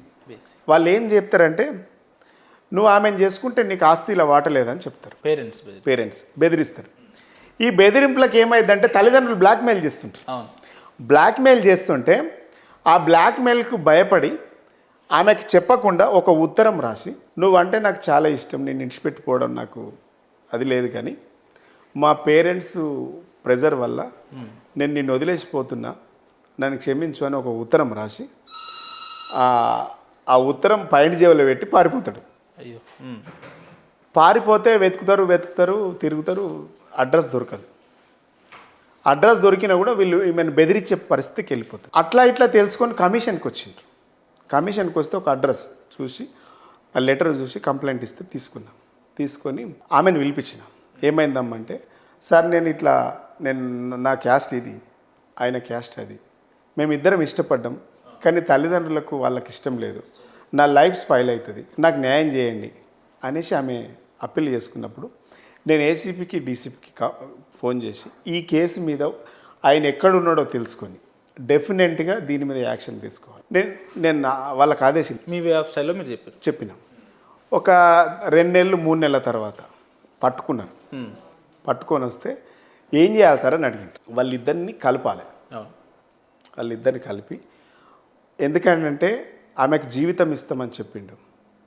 ఇలా మీరు కులాంతర వివాహానికి వ్యతిరేకంగా వాళ్ళ తల్లిదండ్రులకు భయపడిపోతే ఆ అమ్మాయి జీవితం ఆగమవుతుంది, అది కమిషన్ దృష్టిలో నేరం అవుతుంది, దాని మీద యాక్షన్ తీసుకోవాల్సి వస్తుంది, పద్ధతిగా ఆయనకు చెప్పండి, అంత దూరం పోకముందే చెప్పండి అని చెప్పిన తర్వాత ఆయన కూడా వచ్చిండు. వాళ్ళు పోలీసులు పోయి పాపం వాళ్ళకు కౌన్సిలింగ్ ఇచ్చిండ్రు. తర్వాత కలిసి ఒకరోజు అది పని జరిగిపోయింది. ఒకరోజు అంబేద్కర్ జయంతి రోజు నేను అంబేద్కర్ విగ్రహానికి బషీర్బాగ్ చివరస దగ్గర నివాళులు అర్పించడానికి వెళ్ళిన. వెళ్తే వాళ్ళిద్దరు భార్యాభర్తలు ఇద్దరు కలిసి వచ్చి నివాళులు అర్పిస్తుండ్రు. ఇది గ్రేట్ అసలు. ఇద్దరు కలిసి అంబేద్కర్ గారికి పువ్వులు వేస్తుండ్రు. పువ్వులు వేస్తుంటే నేను వచ్చి, నాకు తెలిసి ఇద్దరు భార్యాభర్తలు వచ్చి ఇద్దరు చేతులు జోడించి నమస్కరించి, సార్ మీ ఇద్దరు మీ పుణ్యమాని విడిపోయినటువంటి వాళ్ళు మేము కలిసినాం, ఇది మీ వాళ్ళనే కలిసినాం, మేము మీకు ఆఫీస్కి వచ్చి మీకు ధన్యవాదాలు చెప్తాం. అంతకంటే గొప్ప అంశం అది నాకు జీవితంలో ఒక గొప్ప అవకాశం, ఎంత పెద్ద ఆపర్చునిటీ ఇచ్చిన వాళ్ళకనేది అదొకటి. హైదరాబాద్ సిటీలో ఇంకొక సంఘటన, ఇంత పెద్ద సిటీలో ఒక బాండెడ్ లేబర్ కింద కరీంనగర్ జిల్లాకు సంబంధించినటువంటి అమ్మాయి వాళ్ళ తల్లిదండ్రులు ఇక్కడ ముషిరాబాద్ దగ్గర ఒక కుటుంబంలో ఇంట్లో పని కుదురుతారు. 30 సంవత్సరాలు వాళ్ళ తల్లిదండ్రులు వచ్చినప్పుడు వీళ్ళు 10 సంవత్సరాలు ఉంటారు. క్రమక్రమంగా వాళ్ళ అమ్మ చచ్చిపోతుంది, కాలక్రమేణా వాళ్ళ నాన్న చచ్చిపోతాడు. ఉన్నటువంటి ఇద్దరు అన్నదమ్ములు, ఒక ఆయన బయటకు వెళ్తాడు, ఇంకో ఆయనేమో కొంచెం తిరుగుడు అలవాటు పడి ఆయన దగ్గర ఉంటాడు. వాళ్ళ సొంతం చెల్లె మాత్రం మిగిలిపోతుంది. వాళ్ళ చెల్లె వాళ్ళ దగ్గర మిలిగిపోయి వాళ్ళ అన్న పాపము చాలా రోజుల నుంచి తిరుగుతూ ఉంటాడు. మా చెల్లెను విముక్తి చేయండి, వయసు వచ్చింది, పెళ్లి చేయాలి, 28-30 సంవత్సరాలు మా చెల్లెకి పెళ్లి చేయాలంటే ఆ అన్నను కలవనియరు. అది మన గవర్నమెంట్లోకి వచ్చిన తర్వాత నాయన నరసింహారెడ్డి గారు హోమ్ మినిస్టర్గా ఉన్నప్పుడు కంప్లైంట్ నా దగ్గరకు వస్తే, వీళ్ళు నన్ను కలవనీకి వస్తే, నాకు తెలిసిన వాళ్ళే కలవనీకి వస్తే ఆయనను తీసుకొని వాళ్ళ ఫ్యామిలీ మెంబర్ తీసుకొని హోమ్ మినిస్టర్ గారు మినిస్టర్ క్వార్టర్స్కి వెళ్ళినాం. పాపం ఆయన కొంత నరసింహారెడ్డి గారు అప్పుడు కొంత చేసిండు. అరే ఈ 30 ఏళ్ళ 25 దాదాపు 14 సంవత్సరాల నుంచి 14-15 సంవత్సరాల నుంచి అమ్మాయి వాళ్ళ దగ్గర ఉంటుంది. 10-12 ఏళ్ళు అప్పుడు వస్తే వీళ్ళు 28-30 ఏళ్ళు ఉంది. అమ్మాయిని మీరు వదిలిపెళ్తారట, ఏసీపీకి డీసీపీకి చెప్పి సిఐకి చెప్పి లోకల్లో మీరు అమ్మాయిని విడిపించాలి, ఇది పద్ధతి కాదు, యాక్షన్ తీసుకోవాల్సి వస్తుందని చెప్పింది. ఆ 1-2 రోజులు చేసిండు. వాడు ఇంకా కొంచెం ఎక్స్ట్రీమ్గా పోయి వీళ్ళ మీద కేసులు పెట్టించిండు. ఓకే, అమ్మాయితోని ఆ అమ్మాయి వాళ్ళకు వ్యతిరేకంగా స్టేట్మెంట్ ఇప్పించి కంప్లైంట్ ఇప్పించిండు. అది ఆగిపోయింది. అది నా మనసులో పడ్డదరే ఇంత ప్రయత్నం చేస్తే కాకపోయింది. తర్వాత ఒక 6 నెలలు ఏడాది తర్వాత నేనే కమిషన్ చైర్మన్ అయినా. కమిషన్ చైర్మన్ అయినాక ఫస్ట్ ఆ కంప్లైంట్ నేనే సుమోటోగా తీసుకున్నా. ఓకే, సుమోటోగా తీసుకున్నాను నేను. ఆ పిల్లగాన్ని పిలిపించుకొని మళ్ళీ కంప్లైంట్ తీసుకొని సుమోటోగా పిలిపించుకొని సుమోటోగా తీసుకొని దాని మీద పూర్తిగా ఎంక్వైరీ చేసి నాకు ఈ అమ్మాయి బాండెడ్ లేబర్ అమ్మాయి ఎవరెవరైతే ఉంటారో వాళ్ళ మీద యాక్షన్ తీసుకుంటాను నేను. లేబర్ యాక్ట్ ప్రకారం labour commissioner, city commissioner, ACP అందరికీ ఇది క్రమంగా ఎట్లయితే జరిగిందో ఈ అమ్మాయిని ఖచ్చితంగా వాళ్ళ ఫ్యామిలీకి అప్పచెప్పాలి.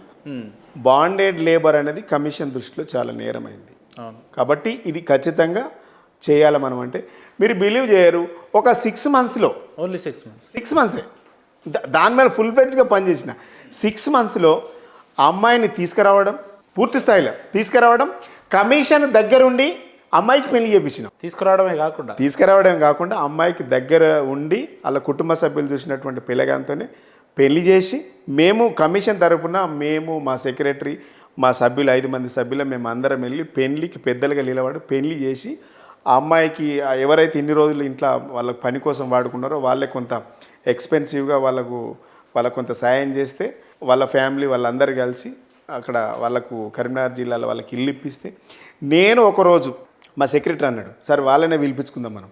ఆ ఫ్యామిలీ అమ్మాయిని అబ్బాయిని వాళ్ళ ఫ్యామిలీ మెంబర్స్ని మమ్మల్ని మా కమిషన్ ఆఫీస్కి పిలుచుకొని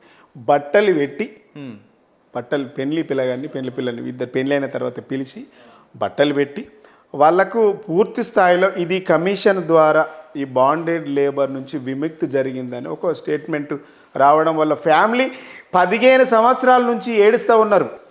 15 సంవత్సరాల తర్వాత వాళ్ళకు విముక్తి కేవలం మీ వల్లనే జరిగిందని వాళ్ళు చెప్పడం, ఆ చెప్పినటువంటి మాటలు వాళ్ళ అన్న చెప్తుంటే కళ్ళ నిండా నీళ్లతో ఏడుస్తుంటే ఆ సంఘటన నా జీవితంలో ఎప్పుడు కూడా మర్చిపోను. సో ఇట్లా చెప్పుకుంటా పోతే అంటే రాజకీయాలలో అన్న ఒక కమిషన్కు ఉన్న గొప్పతనం ఏంటంటే ఒక నియోజకవర్గానికి ఎమ్మెల్యే అయితే 5-6 మండలానికి మాత్రమే పరిమితాడు. నీకు ఇప్పుడు మచ్చుకు మాత్రమే ఈ 3-4 చెప్పిన నేను. ఇట్లా చాలా ఉన్నాయి. ఈ బాండెడ్ లేబర్ వ్యవస్థ అనేది మనం చాలా రోజుల నుంచి వింటుంటాం, వెట్టి చాకిరీ ఇవన్నీ కూడా. మనం ఆ అమ్మాయిని విడిపించడం, కుటుంబానికి కలపడం అనేది అంటే హోమ్ మినిస్టర్ గారు ఉన్నప్పుడు దాన్ని చేస్తే పోలీసులు పూర్తి స్థాయిలో సహకరించలేరు.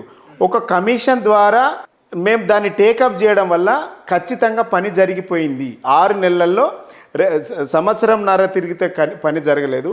మేము కమిషన్ ద్వారా 6 నెలల్లో ఆ అమ్మాయిని వెట్టి చాకిరి నుంచి విడిపించి ఫ్యామిలీకి దగ్గర చేసి పెళ్లి చేసి వాళ్ళని మా ఆఫీస్కి పిలిపించుకొని వాళ్ళ కొత్త బట్టలు పెట్టి మేము పూర్తి స్థాయిలో కమిషన్ మీకు అండదండగా ఉంటుంది, మళ్ళీ ఎవరన్నా బెదిరిస్తే మా కమిషన్ ఆఫీస్కి రండి అన్నప్పుడు ఆ ఫ్యామిలీ 15 సంవత్సరాలు పడ్డటువంటి బాధ ఏడుస్తూ మాకు చెప్తుంటే జీవితంలో ఇంతకంటే గొప్ప అనుభూతి ఏముంటుంది అనుకున్నా. అంటే ఇలాంటి సంఘటన నీకు ఎందుకు చెప్తున్నా అంటే మనం పని చేయడం వేరు, పనిలో అనుభూతి పొందడం వేరు, ఆ పనిలో కలిగినటువంటి సంతృప్తి వేరు. సో మీరు పని చేసిరా, పనిలో అనుభూతి పొందిరా? పని చేసిన, ప్యాషన్గా చేసిన, దాంట్లో పొందిన, సంతృప్తిని పొందిన, ప్రజలకు వీలైనంత వరకు సాటిస్ఫాక్షన్ చేయడానికి నా వంతు కృషి చేయాలి. అంటే రాష్ట్ర సాధనలో మొదటి కమిషన్ చైర్మన్గా SC/ST కమిషన్ చైర్మన్గా SC/ST కమిషన్ గొప్పతనం ఏంటంటే ఒక మాటలో ఏం చెప్తారు మీరు? అంటే కేసీఆర్ గారు ఇచ్చినటువంటి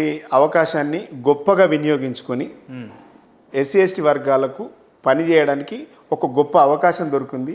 ఆ పని చేయడంలో ఒక ప్యాషన్ వెతుక్కొని ప్రజలకు సేవ చేయడానికి ఒక గొప్ప అవకాశం వచ్చింది. వాళ్ళకు చేసినటువంటి పనిలో సంతృప్తి కలిగిందని చెప్పుకోవడానికి నేను గ్రేట్గా ఫీల్ అవుతా. అంటే మీరేమో కేసీఆర్ ఒక సారథ్యంలో మీరు అసలు కేసీఆర్ వచ్చిందే SC/STలను మోసం చేసిన గత 10 ఏళ్ళని అవతల వాదన వింటా ఉంటాం కదా. ఇప్పుడు పొలిటికల్ స్టేట్మెంట్ ఇప్పుడు నేను చెప్పిన అయితే మీరు ఇప్పుడు ఇవి నిజాలు, అవును. ఇది దాచిపెడితే దాగలేనటువంటి అంశాలు. డీటెయిల్స్ ఉన్నాయి, నేను కొన్ని డీటెయిల్స్ చెప్పలేను. ఊరు పేరు అన్నీ ఉన్నాయి, నేను ఓవరాల్గా చెప్పిన. ఇవన్నీ నేను దగ్గరుండి చేసిన అని చెప్తున్నా. నేను దగ్గరుండి చేసిన చాలా మందికి ఉద్యోగాలు ఇప్పించినాం, చాలా మందికి అండగా నిలబడ్డాం. నేను వచ్చినప్పుడు 1400 కేసులు, దాదాపుగా 14,000 కేసులు పెండింగ్లో ఉండేవి. ఆ కేసులన్నింటినీ కూడా 95% డిస్పోజల్ చేసినాం. 100 కోట్ల వరకు ఈ ప్రభుత్వం నుంచి వచ్చేటటువంటి SC/ST కమిషన్ ద్వారా అట్రాసిటీ కేసు బాధితులు ఎవరైతే ఉంటారో వాళ్ళందరికీ కూడా రిహాబిలిటీస్ ఇప్పించినాం, కాంపెన్సేషన్ ఇప్పించినాం. 100 కోట్ల ఈ ప్రభుత్వం నుంచి 100 కోట్ల కాంపెన్సేషన్ ఇప్పించినాం. SC/ST కేసు పెడితే కేసు అయినటువంటి బాధితులకు కమిషన్ ద్వారా, కమిషన్ చొరవ ద్వారా వాళ్ళకు కాంపెన్సేషన్ వస్తుందన్న సంగతి చాలామందికి తెలియదు.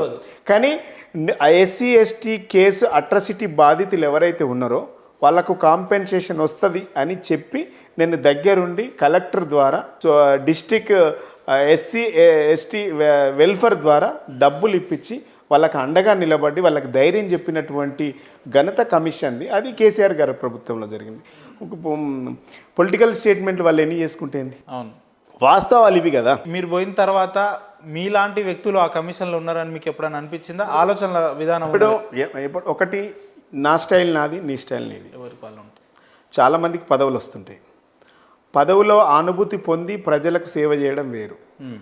కానీ వచ్చినటువంటి పదవిని వాళ్ళే అనుభూతి పొందడం వేరు. మాకు వచ్చినటువంటి పదవిని మేము ప్రజలను సాటిస్ఫాక్షన్ చేయడానికి ఒక ప్యాషన్గా పనిచేసి అనుభూతి పొంది, ఇది ప్రజల కోసం ఇచ్చినటువంటి పదవి, ప్రజల కోసమే పనిచేయాలనుకున్నాను.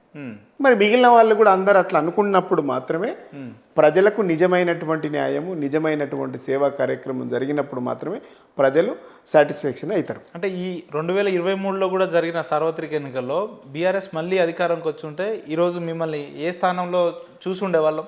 డెఫినెట్గా మంచి స్థానంలో ఉండేవాళ్ళు. కేసీఆర్ గారు మంచి స్థానంలో పెడతా అన్నారు, మంచి స్థానంలో ఉండేవాళ్ళు. ఎందుకు తను అనుకుంటే ఎమ్మెల్యేగా కూడా పోటీ చేసి గెలిచే కెపాసిటీ ఉన్న వ్యక్తి ఎందుకు కమిషన్ల మేరకే లేదంటే కార్పొరేషన్ల మేరకే ఎర్రొల్ల శ్రీనివాస్ గారిని ఆపేయడం జరిగిందా? ఎట్లా అంటే కేసీఆర్ గారికి అంటే నేను ఒక మంచి హార్డ్ వర్కర్ను, పనిచేస్తాము, నమ్మకస్తుడు, అంటే పలానా సబ్జెక్ట్లో పెడితే సూట్ అవుతాడు అనేటువంటి భావన కేసీఆర్ గారికి ఉంది. అదేవిధంగా స్థాయికి తగ్గట్టుగా గౌరవించుకోవాలనేటువంటి ఉన్నతమైనటువంటి ఆలోచనలు ఉన్నటువంటి వ్యక్తి తను. సో అందులో భాగంగానే కమిషన్ అనేది ఒక ఇండిపెండెంట్ వ్యవస్థ, పనిచేయడానికి స్కోప్ ఉన్నటువంటి వ్యవస్థ, చాలా అద్భుతంగా చేయొచ్చు అనేటువంటి భావన కేసీఆర్ గారికి ఉంది కాబట్టి అది నాకు అప్పచెప్పిండని అనుకుంటా. ఎట్లుందన్న మీ రోజు? ఇప్పుడు అధికారం కోల్పోయింది, దాదాపు సంవత్సరంన్నర అవస్థ ఉంది. ఎట్లుంది మీ రోజువారీ దినచర్య కార్యక్రమాలు ఎట్లున్నాయి? ప్రజలకు గతంలో ఏ రకంగా అవైలబుల్ ఉండేనో అదే రకంగా ఉన్నారా, లేదంటే కార్యక్రమాలు ఏం చేస్తున్నారు ఇప్పుడు? మేము ప్రభుత్వంలో ఉన్నప్పుడు ఎట్లయితే పనిచేసినామో అప్పటికంటే ఇంకెక్కువ కూడా పనిచేస్తూ ఉన్నాం ఇప్పుడు. ఎందుకనంటే అప్పుడు పని ఉండే 14 సంవత్సరంలో ఉద్యమంలో తెలంగాణ కోసం ఎట్లా కొట్లాడాలి, తెలంగాణ ఎట్లా తెచ్చుకోవాలని నిరంతరం అదే ఆలోచన. వచ్చిన తెలంగాణను ఎట్లా డెవలప్ చేసుకోవాలి, 65 సంవత్సరాలు నష్టపోయినాం. ఆ నష్టపోయినటువంటి తెలంగాణ పునర్నిర్మాణం ఎట్లా చేసుకోవాలన్నటువంటి కేసీఆర్ గారి ఆలోచన విధానంలో మేమందరం కూడా పనిచేసినాం. మాకు పని ఎంత చేసినా సమయం జరిగిపోయిపోయేది. పార్టీలో ఉన్న ప్రభుత్వంలో ఉన్న చాలామందికి మాకు పని చేయడానికి సమయం సరిపోయిపోయింది. 24 గంటలు సరిపోయేదా? అంటే ఇంకా అంటే తపన ఉన్నవాడికి ఎంత చేసినా టైం సరిపోదు. తపన ఉన్నవాడికి ఎంత చేసినా సమయం సరిపోదు. చేయొద్దు అని అనుకున్నోనికి వాడికి ఎంత సమయం ఉన్నా వృధానే కదా. ఇప్పుడు నేను వీళ్ళు సమయం అంతా వృధా చేస్తున్నారు అనుకుంటున్నాను. వీళ్ళకి చేయడానికి అవకాశం ఉంటే కూడా ఈ సమయాన్ని అంతా వృధా చేసుకుంటూ టైంపాస్ చేస్తుంటారు. ఎందుకనంటే 6 గ్యారెంటీలు అన్నారు, 100 రోజులు టైం చెప్పిండ్రు. 6 గ్యారెంటీలు ఏమైనాయి? అమలు ఎందుకు జరుగుతలేదు? వాటి మీద ఎందుకు దృష్టి పెడతలేదు? అవ్వట్లేవంటారా అన్న? లేదంటే మహిళలకు ఉచిత బస్సు ఇచ్చినాం అంటున్నారు, లేదంటే 200 యూనిట్ కరెంట్ ఇచ్చినాం అంటున్నారు, 500కి గ్యాస్ ఇచ్చినాం అంటున్నారు, 10 లక్షల ఆరోగ్య బీమా చేసినాం అంటున్నారు, రైతు బంద్ చేసినాం, రైతులకు బోనస్ 500 ఇచ్చినాం అంటున్నారు. ఇట్లా అనేకమైన చెప్తున్నారు కదా. ఈ క్షేత్రస్థాయిలో జరుగుతలేవంటారా? క్షేత్రస్థాయిలో జరిగితే నువ్వు యూట్యూబ్ ఆన్ చేస్తే, జనరల్గా మీరు కూడా తిరుగుతారు, యూట్యూబ్ ఆన్ చేస్తే అసలు ఈ ప్రభుత్వాన్ని తిట్టినన్ని బూతులు, బండ బూతులు చెప్పరా అన్నటువంటి వాడనటువంటి బూతులు ఈ ప్రభుత్వాన్ని తిడుతుండ్రు అంటే మరి అది చేస్తున్నట్ట చేయనట్ట? వాళ్ళు ఏమంటారంటే ప్రతిపక్షం 1,00,000 కోట్లతోటి బలంగా ఉంది, ఒక 10-15 యూట్యూబ్ ఛానల్స్ పెట్టి దాదాపు దుబాయ్ నుంచి కూడా ఆపరేట్ చేస్తున్నారు, అంత పెద్ద నెట్వర్క్ వ్యవస్థ వాళ్ళకు ఉంది అంటారు వాళ్ళు. మీరు కూడా ప్రతిపక్షంలో ఉన్నప్పుడు యూట్యూబ్ ఛానల్ అన్నీ మూకుమ్మడిగా టీఆర్ఎస్ పైన బీఆర్ఎస్ ప్రభుత్వం పైన దాడి చేసి, అవును వాస్తవం, దాడి చేసి దీన్ని ఒప్పుకోవాల్సిందే, దాడి చేసినాయి. దాడి చేసి అసలు మేము చేసింది చెప్పుకోవడంలో విఫలమైనాం. అవును, మేము ఏమైతే పనులు చేసినామో చెప్పుకోవడంలో విఫలమైనాం. అక్కడ మా ఫెయిల్యూర్ అని అద్భుతంగా చేసినాం.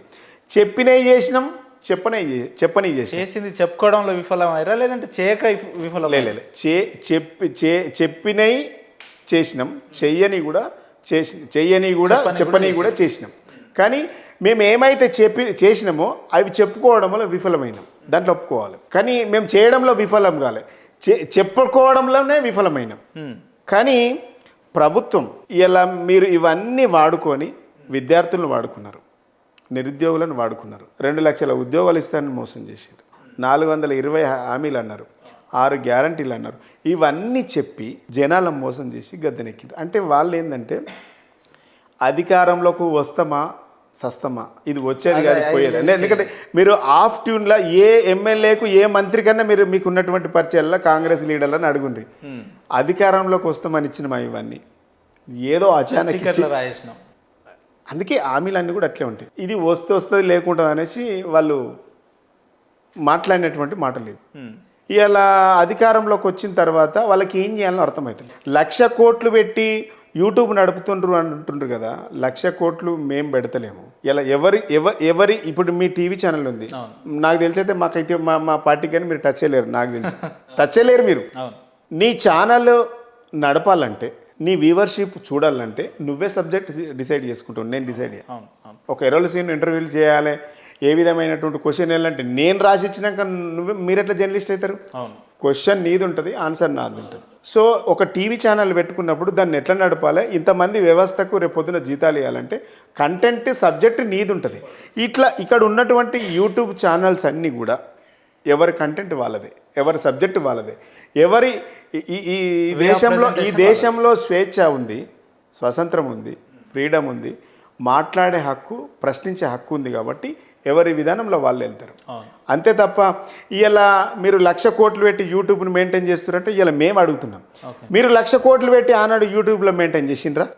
ప్రజల పక్షాన నిలబడేటి పత్రికలు, మీడియా ఛానల్. కానీ ఎట్లా సాధ్యం అవుతుంది అన్న? 10 ఏళ్ళుగా తెలంగాణ మొత్తం పచ్చదనంగా ఉన్నట్టు, లేదంటే కరువు కాటకాలు లేని తెలంగాణ ఉన్నట్టు అనిపించింది. ఇప్పుడు కాంగ్రెస్ రాగానే కేవలం ఒక 5-6 నెలలనే ఏదో కరువు తెలంగాణ వచ్చింది, లేదంటే నీళ్లు లేక పొలాలు ఎండిపోతున్నట్టు, బోర్ బావులు పడనట్టు, ఈ రకంగా ఎట్లా ప్రొజెక్ట్ అవుతుంది, ఎట్లా ప్రజెంటేషన్ అవుతుందని? అంటే ఇప్పుడు అధికారంలో ఉన్న వాళ్ళకు అంటే వాళ్ళకు ఒక ప్లానింగ్ లేదు, ఒక ప్రణాళిక లేదు, ప్లానింగ్ లేదు, ముందు చూపు లేదు, వాళ్ళకు సబ్జెక్ట్ లేదు, డిస్కషన్ లేదు, సమీక్ష లేదు, రివ్యూ లేదు, అవగాహన లేదు.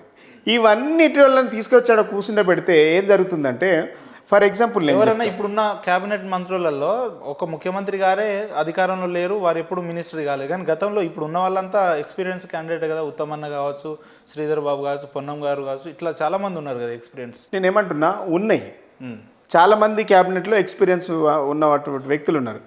ఎక్స్పీరియన్స్ ఉన్నటువంటి వ్యక్తుల యొక్క ఆలోచన విధానాన్ని మనం రిసీవ్ చేసుకోవాలి. ఒక విషయం చెప్తే రిసీవ్ చేసుకున్నటువంటి ఆలోచన విధానం కూడా, సంస్కారం కూడా ఉండాలి ఎవరికైనా, చాలా ఇంపార్టెంట్. వీటి మీద చర్చ జరుగుతలేదు. 6 గ్యారంటీలు అన్నారు. ఫర్ ఎగ్జాంపుల్ 6 గ్యారంటీలు 100 రోజులు అన్నారు. 6 గ్యారంటీలల్లా మీరు అమలు చేసినామని గట్టిగా చెప్పుకున్నటువంటి సబ్జెక్ట్ ఏది? ఉచిత బస్సు. ఉచిత బస్సులల్లో దాదాపుగా 2,300 నుంచి 2,500 బస్సులు ఆపేసిండ్రు. ఇలా బస్సులు నడుస్తలేవు. రిమోట్ ఏజెన్సీ ప్రాంతాలకు, కొన్ని చివర మారుమూల ప్రాంతాలకు బస్సులే పోతలేవు. ఈ ఉచిత బస్సు వల్ల ఏమైందంటే చీటికి మాటికి ఎక్కి టైంపాస్ చేస్తున్నటువంటి అపవాదు కూడా ఉంది. నేను అనట్లేదు, జనాలే అంటున్నారు. మీరు ఎవరైనా యూట్యూబ్ ఛానల్ ఏమైనా మైక్ పెడితే ఫస్ట్ తిట్టది ఉచిత బస్సు మీదనే. ఎవడు పెట్టుమన్నాడని తిడతారు. మీరు సక్సెస్ అయిందని మీరు అనుకుంటుండ్రు, ప్రజలే ఫెయిల్ అయింది, ఇది ఎవడు పెట్టుమన్నాడని ప్రజలు అంటుండ్రు, మీరు అక్కడ ఫెయిల్ అయినరు.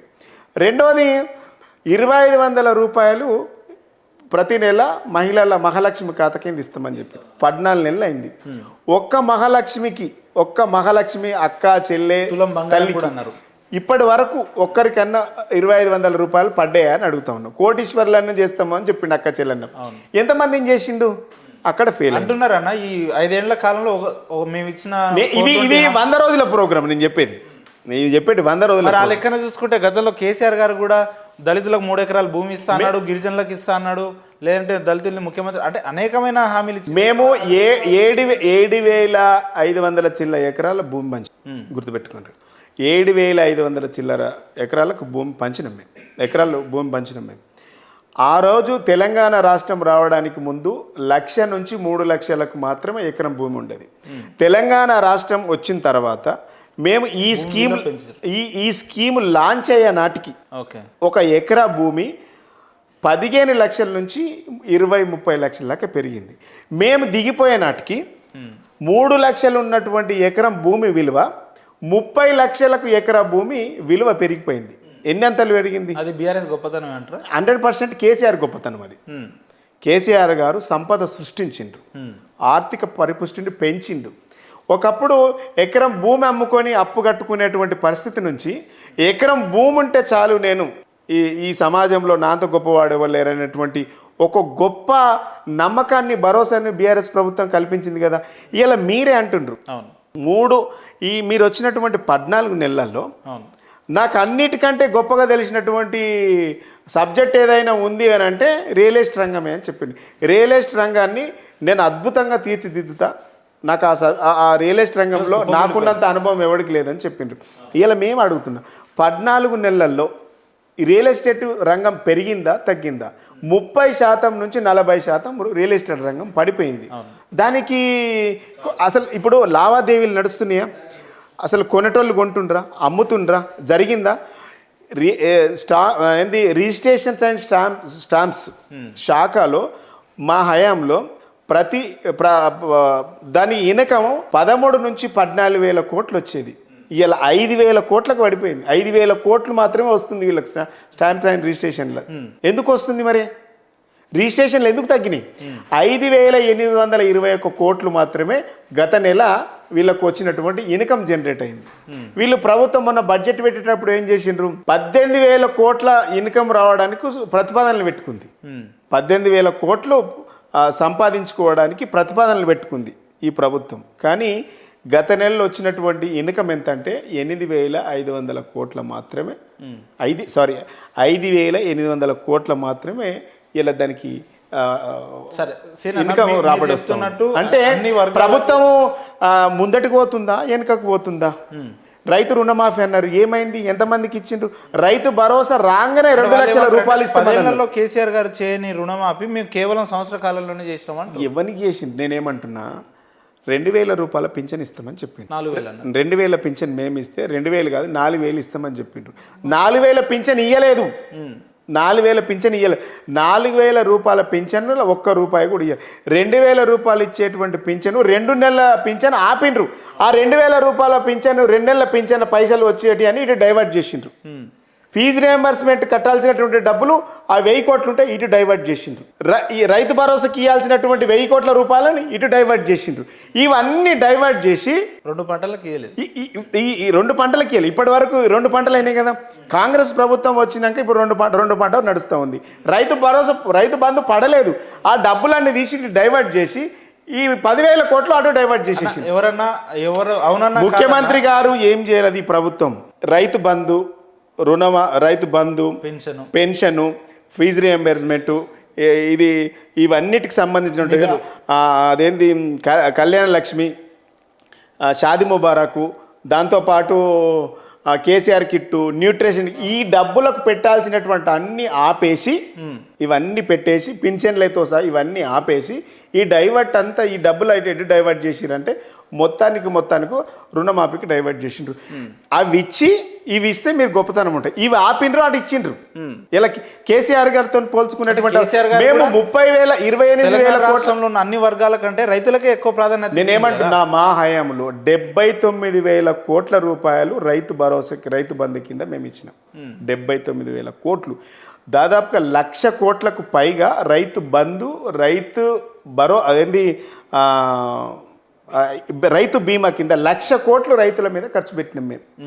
కేవలం సంక్షేమం మీద 2,80,000 కోట్లు సంక్షేమం కింద ఖర్చు పెట్టినాం మేము. సరే, మీరు రైతులకు ఇంత అర్థమైందా?